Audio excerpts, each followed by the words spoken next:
So we got some collard greens here. We got a whole bunch of them here, and I think I got them for like a little less than $3. It's a bunch of them here. I don't like the stems, so I'm gonna take the stems off of these and just wash this, and then break the leaves off after I wash it, and then we'll chop it up and we'll put it in the pot. But yeah, my mom used to cook these and black-eyed peas or beans around New Year's, because there was a saying that the black-eyed peas or the beans were the pennies and the collard greens are the dollars. So basically, the more you eat of these, the more dollars you'll have, for that year. And then more pennies you have too if you eat the black-eyed peas and the beans. So I know it's not the new year yet, it's close, but I definitely was kind of craving some of these to have with my ham. So we're gonna go ahead and I'm gonna show you how to make these, and it's actually really not that hard. Okay, so for each collard green leaf here, I'm gonna be washing it and just ripping the part of the leaf off the stem, because I don't like the stems. I just like the leaf part of it. And of course, when you're cooking it, well, before you cook it, it's going to look like, wow, that sure is a lot of collard greens. But as you cook it, the leaves will kind of shrink a little bit, so it won't look as full as you cook them. So I'm going to basically just rip these off right now, and then we'll chop them. Here you can see where I tore the leaf off the stem. Really easy. And then right here is the leaf part. And you'll see I don't have the stem. Now there's different ways you can do this to break it up and put it in the pot. You can literally just get each leaf and just kind of break it up into pieces in the pot. Or you can gather them all together and then just chop them with the knife. You can do that too, or you can chop each leaf. There's just different ways you can actually do it. I'm pretty quick at just tearing it off myself with my hands, but it may be quicker if you just gather all the leaves and then chop them, and then everything will be chopped, and then put it in the pot. And you just do that with each leaf. Okay, so I just ripped this with my hand. That's what I'm used to doing. That's how I do it. But this is one big leaf torn into pieces in the pot, and so I'm going to be doing the rest of them. Of course, I'm going to wash them, and then I'll be tearing the leaves off and then ripping them into the pot. Alright, so I ripped them up and put them all in the pot here, as you can see. And you can actually make these smaller if you want by chopping them up as thin as you want. I just ripped them with my hand, but you can do it any way you want. So it filled it all the way to the top. So I got some chicken broth here, and I'm going to be pouring that into the greens here. Look at all them dollars. So now I'm going to be putting in some spices here. You can put whatever spices you want.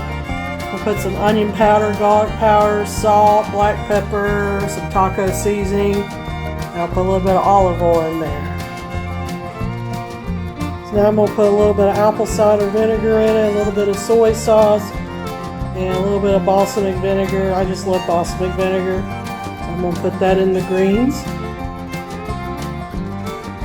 So now I'm going to chop up one onion and some garlic here, and what I'm going to do is cook this in a pan with a little bit of olive oil and salt and pepper for about maybe 4 to 5 minutes before I put it in the greens. Now we're going to cook the garlic and onions with olive oil and salt and pepper in the pan. Cook it about 5 minutes. We're actually going to add one more thing of chicken broth here. So really you need 2 of these. You could use water if you want to. That's up to you. Garlic and onions are almost done, and then we'll put this straight into the greens. Hear that sizzle? Smells good.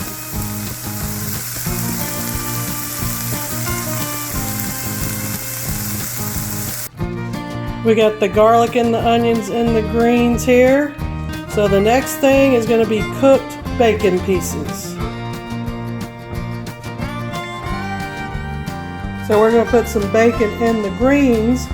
And this is the way I cook my bacon. I just put it in the microwave and it drains all the grease in here. And I just love this little gadget. An 8-year-old girl actually invented this a long time ago. I've had this thing for years.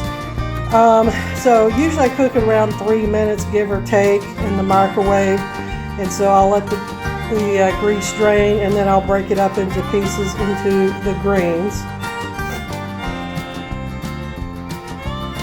So these bacon pieces are done.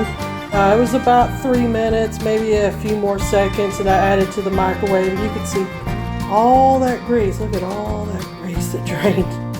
You know, that's one good thing about this right here. It's not as messy either.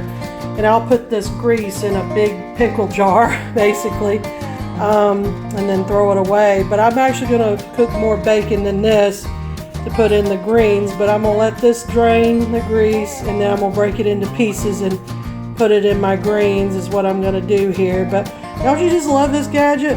Amazing, an 8-year-old invented that.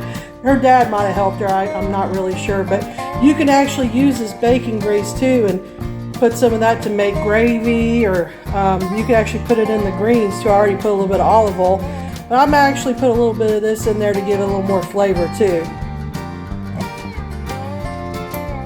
So we got the bacon in the greens now, and you can see as it heats up, the greens are starting to shrink, and the pot is not as full looking, which is quite normal. So I'm going to actually stir all this up together, and as soon as this starts boiling, we're going to boil it for probably about 20 to 25 minutes, and then they should be ready. Does that look good? Look at all that money, all those dollars. As you can see, it's about to start boiling, so we're actually going to cook it between 20 and 25 minutes while it's boiling.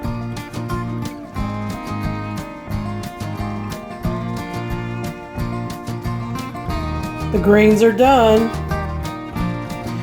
and it smells really good too.